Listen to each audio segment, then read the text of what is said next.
ជាពិសេសស្ថាប័នធំហ្នឹងអាចណាទៅជែក convince ឬក៏ចរចាមួយគាត់ឲ្យគាត់ពិនិត្យឲ្យគាត់សម្រាប់ឲ្យបានច្រើនទៅពិនិត្យសុខភាពផ្លូវចិត្តពួកគាត់វ័យហ្នឹងគឺវ័យដែលគួរតែពិនិត្យមើលរឿងអស់ហ្នឹងដែរណាតាំងពីរឿងជំងឺភ័យខ្លាច depression តាំងពីរឿង anxiety តាំងពីរឿងណាមនុស្សតែភ័យហើយគឺពួយហើយបើសិនជារកឃើញថាគាត់កំពុងតែមានប្រឈមនឹងបញ្ហាវាណាក៏ដូចណានេះមិនមែននិយាយចឹងខ្ញុំមិនទៅចោទគាត់ថាមានវិកលចរិតអីទេណាប៉ុន្តែគ្រាន់តែជាទូទៅមនុស្សដែលមានអាយុលើសពី70ឆ្នាំចូល80ឆ្នាំគឺប្រឈមនឹងជំងឺភ្លេចភ្លាំងស្មារតីណាវង្វេងជំងឺវង្វេងជំងឺភ័យខ្លាចវាមានជំងឺច្រើនណាស់ហើយបើសិនជាយើងរកឃើញបែបនេះយើងមិនអាចឲ្យគាត់កាន់អំណាចដល់ប៉ុណ្ណឹងទេព្រោះការវិនិច្ឆ័យការនិយាយការណាថ្លែងសន្ទរកថាការចេញនៅគោលនយោបាយជាដើមឡើងហ្នឹងវាអត់មានលក្ខណៈគ្រប់គ្រាន់ទេខ្ញុំគ្រាន់តែនិយាយនេះនិយាយពិចារណាទេណាប៉ុន្តែខ្ញុំជឿថានៅក្នុងចំណោមជំងឺណាទាំងអស់ហ្នឹងដែលខ្ញុំលើកឡើងហ្នឹងប្រកាសជាមានជំងឺណាមួយកំពុងតែកើតឡើងលើគាត់ព្រោះម្នាក់ចុងក្រោយនេះខ្ញុំឃើញថាណាគាត់ហាក់ដូចជាលូកកិច្ចការងាររបស់នាយករដ្ឋមន្ត្រីផងលូកកិច្ចការងាររបស់អ្នកនោះផងអ្នកនេះផងបជាឲ្យចាប់អ្នកនេះបជាឲ្យចាប់អ្នកនោះនិយាយស្ដីសិតតែអាមឹងហើយកន្លងមកគាត់ជាមនុស្សមាត់អាក្រក់អញ្ចឹងហើយមាត់ដាច់កាយអញ្ចឹងហើយប៉ុន្តែលើកនេះចេញវារៀងជ្រុលជាងមុនទៅទៀតវាកាន់តែធ្ងន់ធ្ងរអញ្ចឹងហើយបើយើងរកឃើញថាគាត់កំពុងតែបំពេញរដ្ឋធម្មនុញ្ញនៅក្នុងការប្រើប្រាស់អំណាចលើសលប់របស់ខ្លួនទៅលូកកិច្ចការនាយករដ្ឋមន្ត្រីផងទៅលូកកិច្ចការតុលាការផងទៅលូកកិច្ចការនេះផងនោះផងទៅលូកកិច្ចការរឿងសន្តិសុខជាតិទៅលូកកិច្ចការរឿងក្រសួងការពារជាតិអីផងក្នុងនាមខ្លួនឯងជាប្រធាននីតិបញ្ញត្តិមិនមានសិទ្ធិអីនៅក្នុងការទៅធ្វើកិច្ចការនីតិប្រតិបត្តិបែបហ្នឹងទេអាហ្នឹងខុសរដ្ឋធម្មនុញ្ញមួយទី2ទៅពិនិត្យមើលសុខភាពផ្លូវចិត្តប៉ុន្តែបើយើងនៅពេលដែលយើងរកឃើញទាំងអស់ហ្នឹងហើយយើងគួរតែស្នើឲ្យគាត់សម្រាប់ទៅ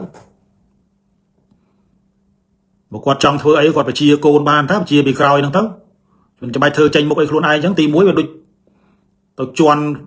ទៅបំបាក់មុខកូនខ្លួនឯងនៅក្នុងចំណោមមហាជននៅខ្ញុំដូចខ្ញុំលើកឡើងអញ្ចឹងថាបើខ្ញុំជាលោកហ៊ុនម៉ាណែតខ្ញុំអត់តទៅទៀតទេសូមឈប់ឪសូមឈប់បដ යි ឪបើឪធ្វើអញ្ចឹងឪឯងឲ្យខ្ញុំឡើងធ្វើជានាយករដ្ឋមន្ត្រីហើយមកធ្វើកិច្ចការងារជំនួសខ្ញុំអញ្ចឹងអត់ដែរធ្វើខ្លួនឯងបដ යි បើថាខ្ញុំធ្វើខុសឬក៏ត្រូវអីជួយកែខ្ញុំពីក្រោយនេះមកធ្វើជំនួសខ្ញុំមិនដែលធ្វើខ្លួនឯងទៅណាអញ្ចឹងហើយអ្វីដែលខ្ញុំលើកឡើងថ្ងៃនេះខ្ញុំឃើញមួយរយៈនេះវារៀងផ្ទុះពេកផ្ទុះទៅរឿងណារឿងចាប់អ្នកនេះរឿងចាប់អ្នកនោះអ្នករស៊ីតូចតាចហ្នឹងខ្ញុំមិនមែនតូចតែខ្លះអុកញ៉ារស៊ីខុសច្បាប់នឹងអុកញ៉ាប៉ុន្តែមិនក៏មិនធ្វើតាមយូរមកហើយហើយអាមន្ត្រីខົບខិតហ្នឹងចាត់ការវាមើលប៉ុន្តែមានទេណាខ្ញុំជឿថាអ្នកដែលអាចធានាឲ្យពួកហ្នឹងនាំជង្គង់មន់ចូលហ្នឹងមិនមែនធម្មតាទេពួកខ្ញុំធ្លាប់ធ្វើកិច្ចការងារស្រាវជ្រាវមួយចំនួនតាមព្រំដែនដែរបងប្អូនដឹងហើយខ្ញុំអ្នកស្រាវជ្រាវផលសកលវិទ្យាល័យจุฬาលង្កនប្រទេសថៃខ្ញុំធ្វើកិច្ចការងាររឿងអន្តោប្រវេសន៍ហ្នឹងច្រើនឆ្នាំណារឿងអីដែលខ្ញុំដឹងខ្លះក្នុងនាមជាអ្នកស្រាវជ្រាវមិនមែនជាអ្នកប្រតិបត្តិទេព្រោះព្រំដែននេះមិនមែនព្រំដែនសម័យខ្មែរក្រហមទេណាមិនមែនព្រំដែនសម័យចិនបុរាណទេណាដែលគេបញ្ជូនមន្ត្រីខូចខិលទៅព្រំដែនណាព្រំដែនរឿងនេះជាព្រំដែនដែលមានតម្លៃអ្នកដែលកាន់ព្រំដែនមួយហ្នឹងមិនមែនលុយតិចប្រហែលទេដែលដើម្បីអាចមកធ្វើជាអ្នកកាន់ច្រកមួយនោះណាបើមិនមានអធិបុលកម្រិតឧបនាយករដ្ឋមន្ត្រីឬក៏ស្អីទេគ្មាននរណាអាចធ្វើបានទេប៉ុន្តែពួកហ្នឹងមិនដែលខុសទេពួកហ្នឹងមិនដែលខុសទេខុសតែអ្នករងខាងក្រោមតូចហ្នឹងទេយុទ្ធធរហ្នឹងគឺមានតែសម្រាប់អ្នកមានទេមានតែសម្រាប់អ្នកមានអំណាចទេយើងដឹងទាំងអស់គ្នាទេតាមពិតហ្នឹងវាមិនមែនរឿងអីដែលយើងត្រូវ complain ទេអញ្ចឹងសរុបមកវិញខ្ញុំគិតថាអ្នកដែលកំពុងស្ដាប់ខ្ញុំហើយនឹងមន្ត្រីរាជការអិសរាជជនទាំងឡាយមេត្តាយកអ្វីដែលខ្ញុំនិយាយទៅពិចារណាมันអាចឲ្យគាត់ណាប្រធានព្រឹទ្ធសភាបច្ចុប្បន្នទៅនិយាយផ្ដេសផ្ដាស់នៅតាមវេទិកាបែបហ្នឹងទេគាត់អាចនិយាយក្នុងនាមគាត់ជាប្រធានព្រឹទ្ធសភានិយាយក្នុងនាមជាអ្នកផ្ដល់យោបល់ស្នើឲ្យនាយករដ្ឋមន្ត្រីស្នើឲ្យក្នុងនាមជារដ្ឋបរិះស្នើក្នុងនាមជាណាស្អីក៏ដោយប៉ុន្តែมันអាចមានសិទ្ធិនៅក្នុងការទៅបំពេញកិច្ចការងារនីតិប្រតិបត្តិឡើយ việc khó cho bạcរដ្ឋធម្មនុញ្ញ việc không miên miệt tra mùi tra na mùi khôngរដ្ឋធម្មនុញ្ញ chạy thế bỏ miên chạy bạc trong ho tàu không niêm chỉ âu nữ rồi mình thấy còn mình trấu còn không miên cho bác tàu không niêm chỉ bật thiên là bác còn khó cho bác bộ việc toàn đó về bắt nó tàu nó không niêm chỉ nữ rồi mình thấy cứ căn để khó của luôn ai chỉ bật thiên bật phía chỉ nè căn để tiếp bài nhát bỏ tàu không niêm chỉ bật thiên bật phía tàu riệp trong sang trà tha làng vinhรอซ่านโยบายต่างๆมีสิทธิ์กรอนแต่สนาสมแต่ปนดอลจะบอลแต่ปนมีสิทธิ์ปราบเปียตรมแต่กูตายได้อดมีสิทธิ์ปราบเปียตเราตายได้อดมีสิทธิ์ปราบเปียเราตายได้ปั้นระเบิดเส้นจากขนมการอะไรไปเชี่ยนโยรอมใจนอดบ้านล้วนไอเยี่ยมประเทศมันปะดอเถอะนี่จะไปหาใช่หรอปั้นมันจำใบแต่เพื่อไกลกลางนี่จะนู่นโยรอมใจใจ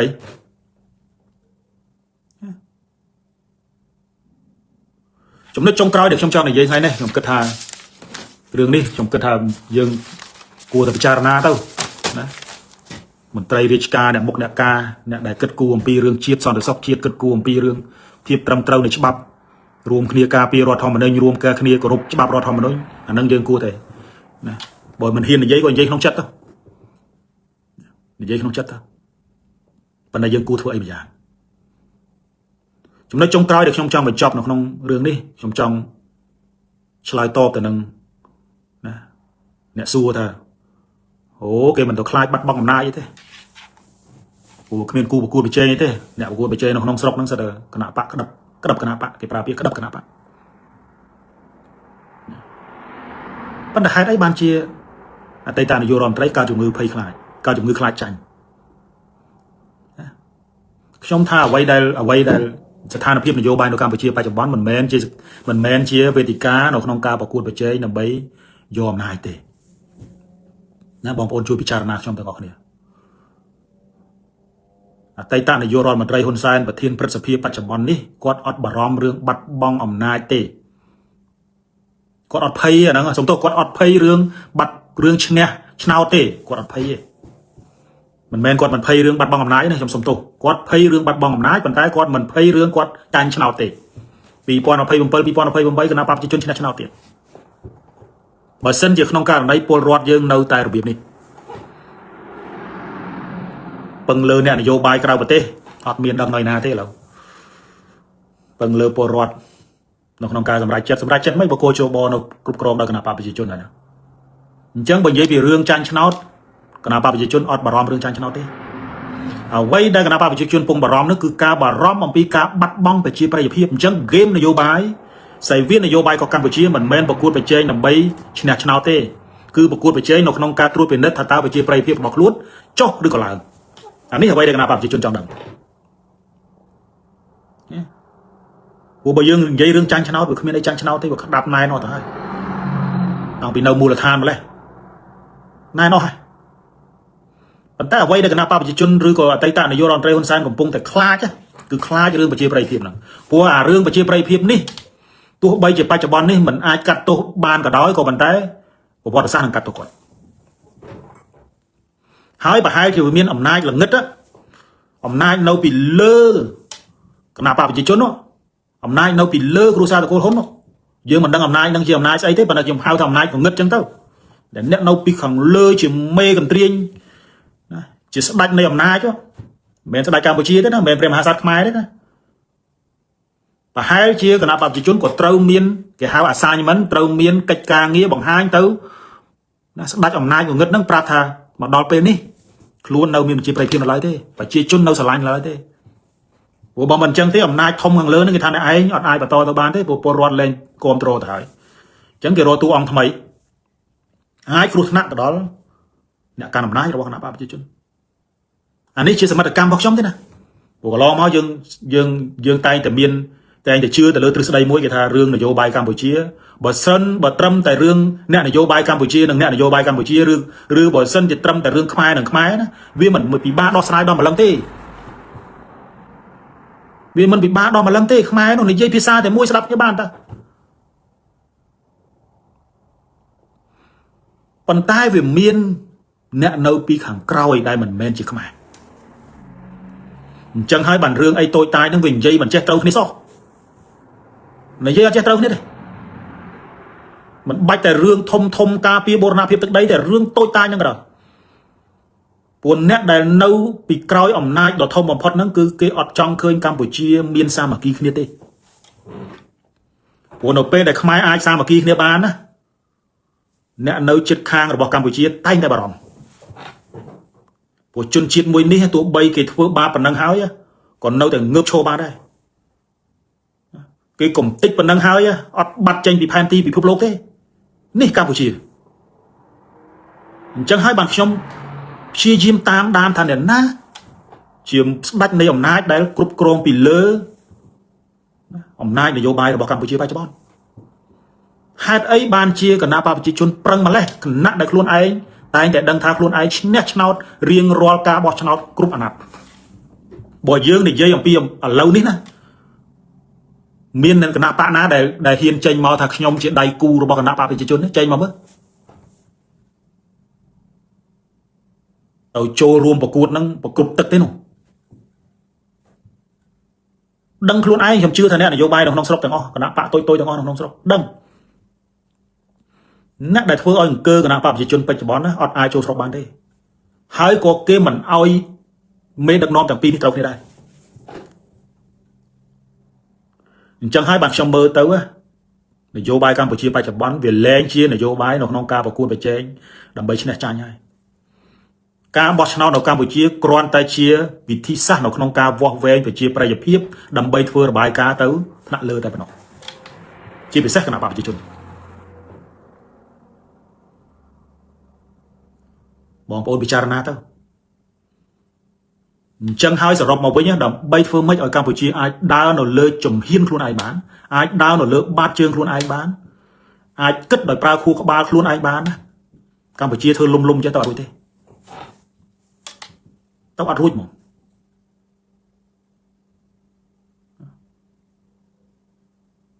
mình ai còn thằng cùi chê hôn sai mình ai còn thằng cùi chê mrai là đi chê mrai là nu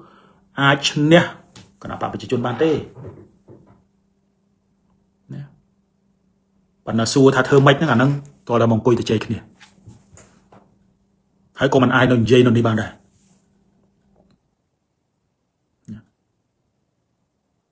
để cho nên hai ngày nick trong cơ thà còn thà bom ôn nè là vô bài Israel chun là vô bài nè to su là lơ sai viên là vô bài sao cam mà chun du với chun không ai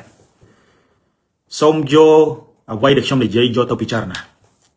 còn toàn chưa không phân tay bị char nè bỏ con tại thưa là vô bài rồi biếp sầm bò cào tao vay cho mỗi cái nào vào cho chun thế tao vậy cả phác đô này vô bài nó Campuchia trâu cà phê về lía hay nâng chút là sát đại miền phép si chụp đầu tiếng chút là sát cả tút tiếng cà pra chút là sát tây nóng hay tiếng nót cầm nứt để cả rùm rùm sam kỳ và nó còn là chấm nói đấy về chỉ chấm nói còn lư và nên sầm cơm tha robot này cà pra pro này vô bài bị phốp lô robot này cà pra proไปchia sẻ ở Campuchia อยู่ไปจนจำนวนทำไมเราบอกกัมพูชีตัวใบเกบ่มโพลดอยเครื่องสระวังเกบ่มโพลดอยเรื่องอบายมุกเกบ่มโพลดอยไอ้ก็ได้เป็นนักชมเมอร์เต้าเวียนเน่าเมียนอยู่ไปจนแต่มีคุณภาพจานไหนวิจิตรได้สังคมไอ้ชมเราเชื่อทางกัมพูชีมันบัดบองตัวนาดิกรอนทำเหมือนไอ้ครบกรองในครูนไอ้บานแต่ปะเนาะ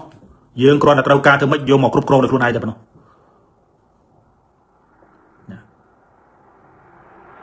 ละใบละบอยปรุงได้น่ะนึงnhà na phơi là bay là năng tổ chức rồi, ban đầu bảo ai lúc Campuchia tranh bị party bị phốp lốp mình biến này, dù thích, và đây bay cho bọn này khi mình men cục crom bờ tây môi đôi tôi liên pin bờ tây năng thế, cái cục crom đôi sở say này vô bay, chân ngày nào môi cái chân nhẹ tờ say na cái nhẹ tờ say năng, bắt nó bảo mình rúp rùm ban thế, Campuchia tội rồi thế. Xong một lực đong tiết thà là bay này vô bay ca và cút này vô bay nó Campuchia mình men chỉ ca và cút ở trên là bay nè tê còn để chỉ ca vua ven bị chia bây giờ phim đầm bay phơi là bay ca chun mê tại bao lại lô mê lên tốt chất thế đập nòm du tấu đó bị chia bây phim căn là thế bà sân chỉ pol rọt control ban đấy không còn ai control này ai ban đấy dân trong râu ro tu on tham ấy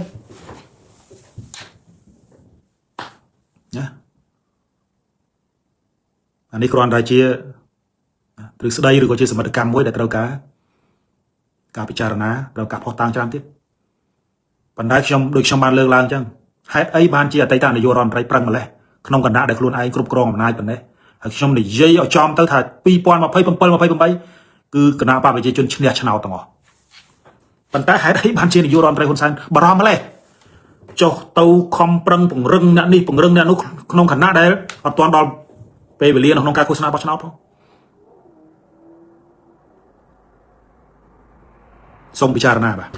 បើយើងយោងតាមវិសុបបារាំងផ្សាយនៅក្នុងអំឡុងសប្តាហ៍នេះណាគឺលោកសសុខាហ្នឹងគឺបានជួលមេធាវីសហរដ្ឋអាមេរិកប្រហែលជា$30,000ណាក្រុមហ៊ុនមេធាវី2ណាយកមកដើម្បីអីដើម្បីធ្វើយ៉ាងណាឲ្យមេធាវីរបស់សហរដ្ឋអាមេរិកទាំងពីរនេះជួយឲ្យរដ្ឋាភិបាលអាមេរិកជាពិសេសក្រសួងហិរញ្ញវត្ថុអាមេរិកហ្នឹងដកឈ្មោះខ្លួនឯងហ្នឹងចេញពីបញ្ជីខ្មៅដែលពាក់ព័ន្ធទៅនឹងរឿងឧក្រិដ្ឋកម្មអនឡាញណាឧក្រិដ្ឋកម្មអនឡាញហើយជាពិសេសហ្នឹងគឺលោកសសុខាហ្នឹងកន្លងមកយើងឃើញហើយថាជាមនុស្សម្នាក់ដែលពាក់ព័ន្ធទៅនឹងលោកចិនស៊ីណាក្រៅទៅពីលោកចិនស៊ីហ្នឹងជាទីប្រឹក្សារបស់អតីតនាយករដ្ឋមន្ត្រីហ៊ុនសែនប្រធានព្រឹទ្ធសភាបច្ចុប្បន្នក្រោយមកក៏ក្លាយទៅជាទីប្រឹក្សាជាន់ខ្ពស់របស់នាយករដ្ឋមន្ត្រីហ៊ុនម៉ាណែតឯជាដើមណាក៏ប៉ុន្តែតើវាមានអីនៅពីក្រោយហ្នឹងអាហ្នឹងជាសំណួរមួយដែលទាំងខ្ញុំទាំងបងប្អូនបែរជាឆ្ងល់តែអីបានជានៅក្នុងបញ្ជីខ្មៅរបស់សហរដ្ឋអាមេរិកឬក៏បណ្ដាប្រទេសផ្សេងហ្នឹងហេតុអីបានមិនសូវឃើញមានសមាជិកក្រុមគ្រួសារតកូលហ៊ុនខ្ញុំនិយាយអំពីរឿងកូនណាខ្ញុំមិននិយាយរឿងក្មួយទេបើនិយាយពីរឿងក្មួយគឺលោកហ៊ុនតូហ្នឹងក៏ចូលក្នុងបញ្ជីខ្មៅដែរក៏ប៉ុន្តែបើនិយាយពីកូនអតីតនាយករដ្ឋមន្ត្រីហ៊ុនសែនទាំង4-5នាក់ហ្នឹងគឺអត់មានអ្នកណាមានឈ្មោះនៅក្នុងបញ្ជីខ្មៅហ្នឹងទេដោយឡែកកូនមន្ត្រីជាន់ខ្ពស់អិសរាជជនដែលតស៊ូមកជាមួយនឹងចំនួនអតីតនាយករដ្ឋមន្ត្រីហ៊ុនសែនហ្នឹងគឺហាក់ដូចជាប្រឡាក់ចង់អស់ហើយណាប្រឡាក់ចង់អស់ហើយតើវាជាយុទ្ធសាស្ត្រ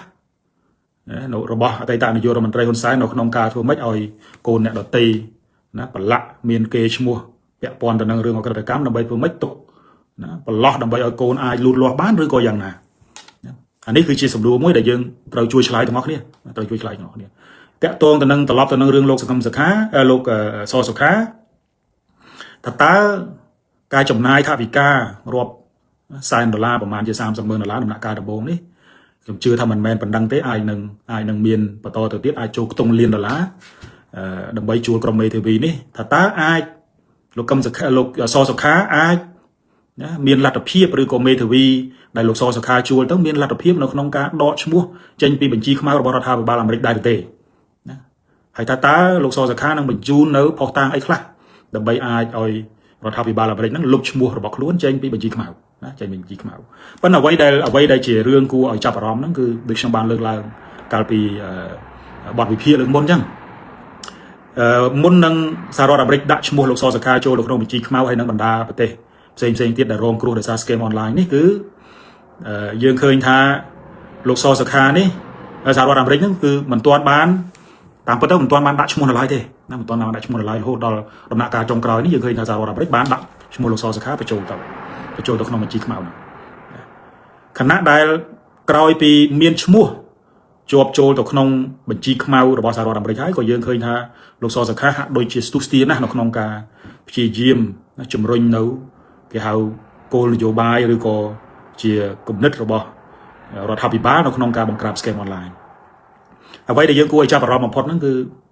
ដូចខ្ញុំបានលើកឡើងកន្លងមកថាបើរឿងបង្ក្រាប scam online ហ្នឹងមិនចាំបាច់គិតអីច្រើនទេណាមិនបាច់គិតអីច្រើនទេវាដូចជាការដកបុគ្គលិកខ្លួនឯងចឹងព្រោះបើយើងមើលទៅអ្នកដែលនៅពីខាងក្រោយមេឧក្រិដ្ឋកម្មអនឡាញទាំងអស់ហ្នឹងអត់មាននរណាក្រៅតែពីមន្ត្រីជាន់ខ្ពស់របស់កម្ពុជាបច្ចុប្បន្នទេណាហើយជាពិសេសហ្នឹងគឺមានទាំងបញ្ជីឈ្មោះនៅក្នុងអ្នកដែលមានភាពស្និទ្ធស្នាលជាមួយនឹងអតីតនាយករដ្ឋមន្ត្រីហ៊ុនសែនហើយក៏មានមនុស្សនៅក្នុងគណៈរដ្ឋមន្ត្រីរបស់លោកហ៊ុនម៉ាណែតបច្ចុប្បន្នដែរណាលោកហ៊ុនម៉ាណែតបច្ចុប្បន្នដែរក៏ប៉ុន្តែអ្វីដែលសំខាន់បំផុតគឺយើងឃើញហើយថាយុទ្ធសាស្ត្ររដ្ឋាភិបាលកម្ពុជាតាំងពីចំនួនអតីតនាយករដ្ឋមន្ត្រីហ៊ុនសែនរហូតមកដល់សម័យលោកហ៊ុនម៉ាណែតនេះគឺគេហៅប្រើប្រាស់វិធីសាស្ត្របោកផ្ទះពីក្រោមឡើងលើណាបោកផ្ទះពីក្រោមឡើងលើអញ្ចឹងហើយកំហុសទាំងឡាយហ្នឹងគឺធ្លាក់ទៅលើតែមន្ត្រីតូចតាចនៅខាងក្រោមនោះទេបើនិយាយពីមេខ្លោងដែលនៅគៀកជាមួយនឹងរដ្ឋាភិបាលនោះគឺមិនមានអ្នកណាមានទុកអីទេយើងឃើញហើយថាសូម្បីតែលោកកុកអានដែលគេហៅថាស្ដេចប៉ោយប៉ែត ណាលោកលីយ៉ុងផាត់ដែលគេស្គាល់ថាជាស្ដេចកោះកុងហ្នឹងក៏យើងឃើញថាគ្មាននរណាមន្ត្រីណាឬក៏រដ្ឋាភិបាលលោកហ៊ុនម៉ាណែតអើពើនឹងនៅក្នុងការនាំបុគ្គលទាំងពីររូបនេះយកមកធ្វើការកាត់ទោសតាមប្រព័ន្ធយុត្តិធម៌របស់កម្ពុជាទេអញ្ចឹងហើយអ្វីដែលយើងអាចធ្វើការសន្និដ្ឋានបានគឺគីគក់លក់ស្នាមស្រែងទេណាគីគក់លក់ស្នាមស្រែងទេបងប្អូនត្រូវជួយសង្កេតទាំងអស់គ្នានៅពេលដែលរដ្ឋាភិបាលចាប់ផ្ដើមធ្វើអ្វីមួយយ៉ាងដោយចាប់ផ្ដើមទម្លាក់កំហុសទៅអ្នកតូចតាចមានន័យថាក្បាច់ហ្នឹងគឺជាក្បាច់គីគក់លក់ស្នាមស្រែងណាគីគក់លក់ស្នាមស្រែងខ្លួនឯងកំហុសប្រពន្ធមេឃណាទម្លាក់កំហុសទៅអ្នកដទៃណាគេហៅក្បាច់មួយទៀតគេហៅក្បាច់ក្បាច់ខ្មែរយើងគេហៅយកបាយលាបមាត់ប្រពែណាឆ្មាយកបាយលាបមាត់ប្រពែទាំងប្រពែហ្នឹងចាំតែរងគ្រោះទៅដូច្នេះខ្ញុំគិតថាករណីលោកកឹមសុខានេះករណីសំទោសជាជាប់មាត់ជាមួយលោកកឹមសុខាករណីលោកសសុខាបាទឧបនាយករដ្ឋមន្ត្រីនិងរដ្ឋមន្ត្រីក្រសួងមហាផ្ទៃនេះយើងចាំមើលថាតើការចំណាយលុយណាមិនដឹងថាខ្ញុំជឿថាលុយហ្នឹងលុយផ្ទាល់ខ្លួនទេមិនអាចយកលុយរដ្ឋយកទៅដើម្បីលាងសម្អាតគេឈ្មោះរបស់ខ្លួនទេប៉ុន្តែគ្រាន់ថាតើការចំណាយលុយនៅក្នុងការលាងសម្អាតគេឈ្មោះរបស់ខ្លួនបែបនេះមានប្រសិទ្ធភាពប៉ុណ្ណារដ្ឋាភិបាលអាមេរិកនឹងពិចារណានៅក្នុងការដកឈ្មោះលោកសសុខាចេញពីបញ្ជីខ្មៅរបស់សហរដ្ឋអាមេរិកដោយរបៀបណាអាហ្នឹងយើងចាំមើលបើសិនជាក្នុងករណីលោកសសុខាចំណាយលុយទៅស្រាប់តែរដ្ឋាភិបាលសហរដ្ឋអាមេរិកណាដកឈ្មោះចេញមែនអាហ្នឹងយើងឃើញហើយថាសូម្បីតែប្រទេសមហាអំណាចធំក៏អាចយកលុយទៅប្រើនៅក្នុងការលាងសម្អាតគេឈ្មោះបានដែរណាគេឈ្មោះបានដែរឬក៏ក្នុងករណីមានការដោះដូរនយោបាយណាមួយណាតាមរយៈផលប្រយោជន៍នៃកិច្ចសហប្រតិបត្តិការរវាងសហរដ្ឋអាមេរិកនិងកម្ពុជាអាហ្នឹងក៏អាចករណីនៅក្នុងការដើម្បីធ្វើម៉េចឲ្យរដ្ឋាភិបាលកម្ពុជាណាបធូរបន្ថយកិច្ចការងារអីខ្លះឬក៏អាចឈានទៅដល់ការយកលក្ខខណ្ឌហ្នឹងទៅចងដើម្បីបើសិនជាសហរដ្ឋអាមេរិកដឹងហ្គេមនឹងច្បាស់ខ្ញុំជឿថាចារកម្មដែលកំពុងនៅក្នុងកម្ពុជារបស់សហរដ្ឋអាមេរិកដឹងច្បាស់អាចយកលក្ខខណ្ឌហ្នឹងទៅចរចាដើម្បីដោះលែងកញ្ញាសេងធីរីឬក៏សកម្មជនបរិស្ថានយុវជនមេដាធម្មជាតិអីណាឲ្យលោកសសុខាដកឈ្មោះលោកសសុខាចេញពីបញ្ជីខ្មៅនៃអក្រិតកម្ម scam online ទៅក៏ប៉ុន្តែយកលក្ខខណ្ឌហ្នឹងទៅឲ្យដោះលែងអ្នកទោសណាមនសិការអ្នកទោសសកម្មជនការពារធនធានធម្មជាតិរួមទាំងកញ្ញាសេងធីរីផងអាហ្នឹងយើងចាំមើលយើងមិនដឹងថាចេញច្រកណាទេព្រោះគាត់ថាដំណើរនេះគឺបើយោងទៅតាមវិទ្យុបារាំងយើងឃើញថាលោកសសុខាក៏ចាប់ផ្ដើមរកវិធីសាស្ត្រលៀងគូខ្លួនឯងណាព្រោះវាប្រឡាក់មកប៉ុន្តែឡើយអ្វីដែលយើងជាចម្ងល់ហ្នឹងបងប្អូនណាអាចមានចម្លើយអាហ្នឹងជួយឆ្លើយខ្ញុំផងព្រោះខ្ញុំក៏រៀងឆ្ងល់ដែរថាហេតុអីបានជាកូនចៅរបស់អតីតនាយករដ្ឋមន្ត្រីហ៊ុនសែនហ្នឹងហាក់ដូចជាមើលទៅតិចផុតរហូតណាហាក់ដូចជាមើលទៅស្អាតស្អំណាស់អត់មានដែលជាប់នៅក្នុងបញ្ជីអីទេសូម្បីតែអតីតនាយករដ្ឋមន្ត្រីហ៊ុនសែនអានេះវាជារឿងដែលជាល្បិចផ្ទៃក្នុងឬក៏ជាតិចនិចនយោបាយនៅក្នុងការចាត់ការផ្ទៃក្នុងខ្លួនឯងឬក៏ក្រុមគ្រួសារតកូលហ៊ុននេះគឺជាគ្រួសារដែលស្អាតស្អំពិតប្រាកដណាអាហ្នឹងយើងត្រូវរកចម្លើយឲ្យមានយុត្តិធម៌អាចថាប្រហែលជាក្រុមគ្រួសារតកូលហ៊ុនរួមទាំងលោកហ៊ុនម៉ាណែតប្អូនប្រុសគាត់លោកអបនាយករដ្ឋមន្ត្រីហ៊ុនម៉ាណីណាមេចារកម្មហ៊ុនម៉ាណិតរួមទាំងប្អូនស្រីប្រមាណ2នាក់ទៀតអាចថាជាកូនចៅដែលមានភាពស្អាតស្អំដែលធ្វើការបម្រើជាតិពិតប្រាកដណាដែលមើលទៅគឺអត់ដែលមានជាប់ឈ្មោះនៅក្នុងបញ្ជីខ្មៅអីទេអាចដែរនឹងបើយើងរកឃើញផុសតាងឬក៏រកឃើញហេតុផលឬក៏មានការអធិប្បាយពីអ្នកច្បាប់ឬក៏ពីអធិប្បាយពីប្រព័ន្ធយុត្តិធម៌ប្រទេសលោកសេរីណាមួយយើងអាចទទួលយកបានដែរយើងអាចថាតាមពិតទៅគ្រួសារតកូលហ៊ុននេះគឺជាគ្រួសារដែលមានភាពស្អាតស្អំមានវីរភាពស្រឡាញ់ជាតិស្រឡាញ់ប្រទេសពិតប្រាកដគ្មានពាក់ព័ន្ធទៅនឹងអំពើពុករលួយគ្មានពាក់ព័ន្ធទៅនឹងណាអំពើឧក្រិដ្ឋកម្មអនឡាញអីជាដើមហើយបើសិនជាគេរកឃើញអញ្ចឹងយើងគិតថាជារឿងដែលគួរឲ្យអបអរសាទរក៏ប៉ុន្តែខ្ញុំជឿថាពលរដ្ឋតិចណាស់ជឿថាគ្រួសារណាយើងនិយាយថាតកូលហ៊ុនអញ្ចឹងទៅព្រោះហេតុអីបានជាខ្ញុំឃើញអ្នកនយោបាយប្រឆាំងក៏ប្រើពាក្យហ្នឹងខ្ញុំក៏គិតថាការប្រើពាក្យហ្នឹងវាដាក់ហាក់ដូចជាសមរម្យដែរដោយសារតែអតីតនាយករដ្ឋមន្ត្រីហ៊ុនសែនហ្នឹងគាត់ប្រមូលកូនហ្នឹងមកចូលពាក់ព័ន្ធនៅក្នុងកិច្ចការងារនយោបាយទាំងអស់អញ្ចឹងហើយវាទៅជាកញ្ចប់អញ្ចឹងទៅហើយយើងមិនអាចទៅនិយាយរៀបរាប់ឈ្មោះម្ដងមួយមានតែនិយាយជាតកូលអញ្ចឹងប៉ុន្តែក្នុងហ្នឹងវាមានតកូលច្រើនទៅទៀតបងប្អូនដឹងហើយប៉ុន្តែតកូលហ៊ុននេះជាតកូលដែលរឹងមាំជាងគេ ណាដែលមានឥទ្ធិពលជាងគណៈបកប្រជាជនទៅទៀតផងណាបងប្អូនបានដឹងហើយអញ្ចឹងហើយយើងនៅមានចម្ងល់ហើយសង្ឃឹមថាយើងនឹងបានចម្លើយថាហេតុអីបានជាគ្រួសារមួយនេះជាគ្រួសារដែលហាក់ដូចជាមិនចូលក្នុងបញ្ជីខ្មៅរបស់ប្រទេសណាសោះណាទាំងលោកអតីតនាយករដ្ឋមន្ត្រីហ៊ុនសែនទាំងលោកហ៊ុនម៉ាណែតបងប្រុសគាត់ជាឧបនាយករដ្ឋមន្ត្រីជាដើម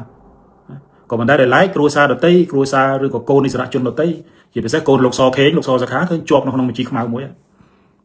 នៅក្នុងជួរគណៈបកប្រជាជនហ្នឹងគេគិតថាណាយុវជនឬក៏កូនប្រុស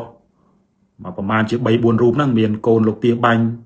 កូនលោកសខេងហើយនិងកូនលោកនាយករដ្ឋមន្ត្រីហ៊ុនសែនហ្នឹងសិតតែជាបេក្ខជនមានសក្តានុពល